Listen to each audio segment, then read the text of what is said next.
Okay, today we're going to head to some farms and we're going to do some evaluate some food plots. We're going to see what they've done for the spring, see what we need to prepare for the fall. We're going to put out some utilization cages over some stuff and just kind of overall evaluate all of our food plots on some farms and see what we need to do to address the fall issues.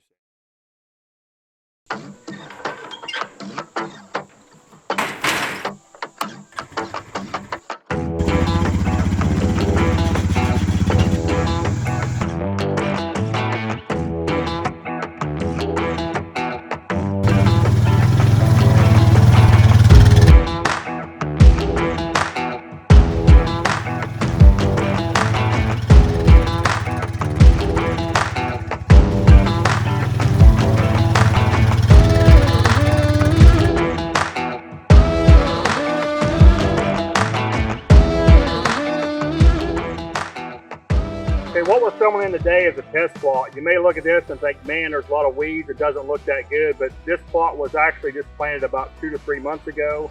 What you're seeing today is this is about a 2 acre. It's clover, alfalfa, vetch, bird's foot trefoil. We got a lot of different products planted in here, 10 different products. What I'm doing today is I come in here and sprayed, and I'm not a herbicide expert, so I rely on the experts that they say, like Raptor, iMox, those are products that will kind of clean this up.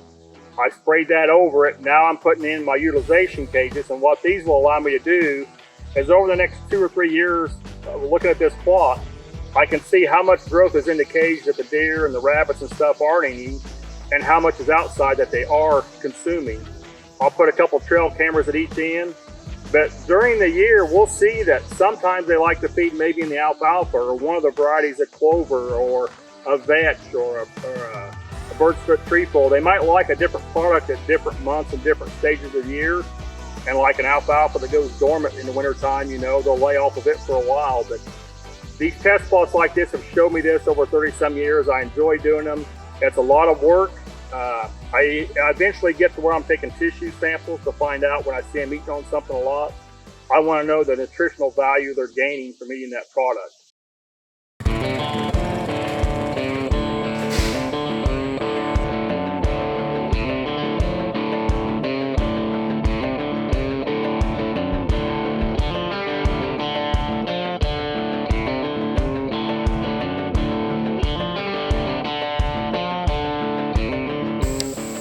Okay, we're in a food plot here, and most people look at this and say, what kind of food plot is that? It looks like a disaster. But in reality, when we evaluate these plots this time of year, this was planted about the end of June. I wanted to plant my soybeans in here because it's a small plot to start with. And this year with the crop rotation around here, it's pretty well surrounded by all cornfields. So it's next to cover, it's little bitty bean field food plots. They get hammered, just like this plant here. I can see 7 or 8 stems on this plant that's been eaten off. It's trying to bloom and produce bean pods. It's growing all it can. It's just that when you have food plots like this in areas located like this that are 1.5 to 2 acres, soybeans are tough to get to grow, but I have done what I wanted to do. I've kept the deer here, I've kept them feeding. Now we're in here evaluating this plot to make a decision.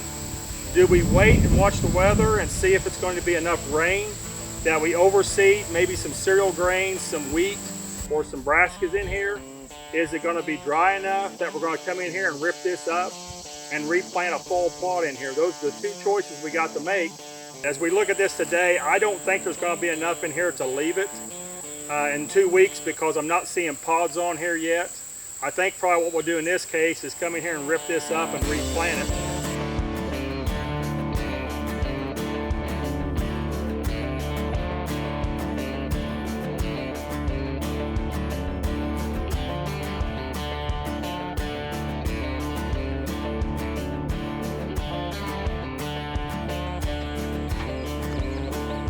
So what I'm looking at here on a soybean plant, they produce foliage for a ton of food. They produce bean pods for late season. And these little pockets or these little balls on the end of these root system, those are called nitrogen nodules. What those are little pockets of nitrogen that will actually give nutrients and build up your soil and the nitrogen in your soil. When you look at this plant, even though it's a small plant from being in river bottom and being flooded and stressed quite a bit, The plant's been stressed, but it's still got enough nutrients and shows me that the soil health is good enough that it's produced a vast amount of nitrogen nodules on this plant, which is going to in turn make my soil even healthier for next year's crops.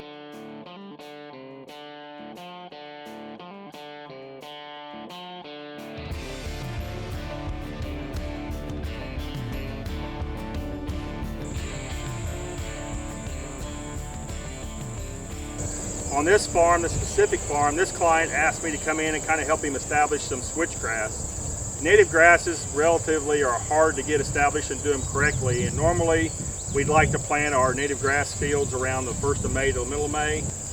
We've got a couple different plantings on here. One planting was done 3 years ago, and that's the one I'm standing in.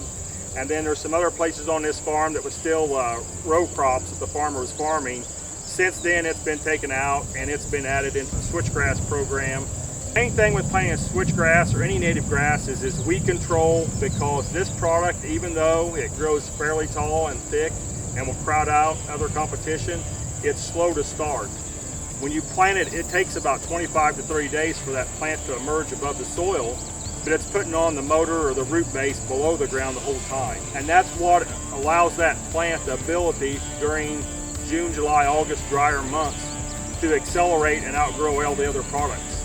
And by planting a lot of switchgrass in here, what we've done is increase the amount of deer he can hold on his property by allowing more habitat, more cover, and setting up food sources in certain areas.